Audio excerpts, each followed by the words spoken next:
आइए पहले आपको वर्ण बनाने सिखाता हूँ।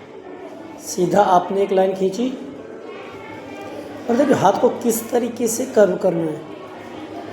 ये आपके पास जो कायदा होता है ना उसमें से सीख सकते हैं, जो प्राइमरी का कायदा होता है। ठीक है, अब देखो आपने सीधी लाइन खींची, हाथ की सटीकता के साथ देखो थ देखा आपने, द सीधा घुमाओ, ऊपर से डायरेक्ट मत लो से। पहले किस देखो लाइन खींची आपने और सीधा देखिए, देखा आपने ध। ठीक है, देखो ना को कहाँ से स्टार्ट करना है, ऐसे।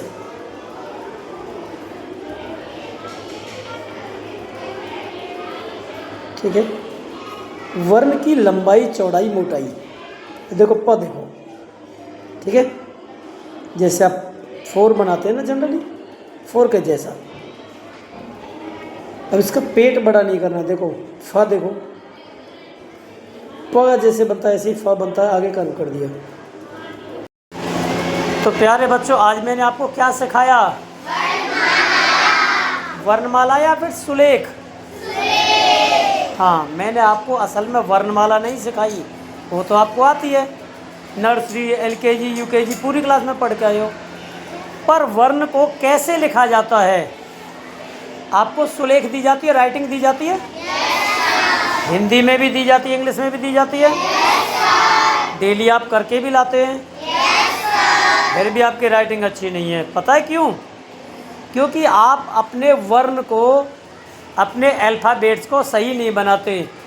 तो सही बनाने का फॉर्मेट आपको बोर्ड पे दिखाई दे गया? अभी बनाया है आपके सामने। यदि आप ऐसे वर्ण को, आपने देखा होगा जो छोटी क्लास का प्राइमर होता है ना, जिसे प्राइमर कायदा, उसमें कितनी सुंदर राइटिंग होती है। फिर हमसे क्यों नहीं होती ऐसी? क्योंकि हम करते नहीं हैं। तो हमें पेज नहीं भरने डेली। हम यदि कुछ ना कर सकें तो वर्णमाला लिख लें डेली, ऐसे ही वर्ण में। ठीक है? कौन कैसा बनाए? यदि आपको नहीं समझ में आ रहा है तो प्राइमर उठा ले, कहीं से कायदा उठा ले। ठीक है? और यदि आपको और ज़्यादा सुंदर बनाना है तो आपने 12 खड़ी पढ़ी है, कक्का किक्की कुक्कू कह कई को कऊ कंक है, उसमें एक ही वर्ण को हम 13 बार लिखते हैं, है ना?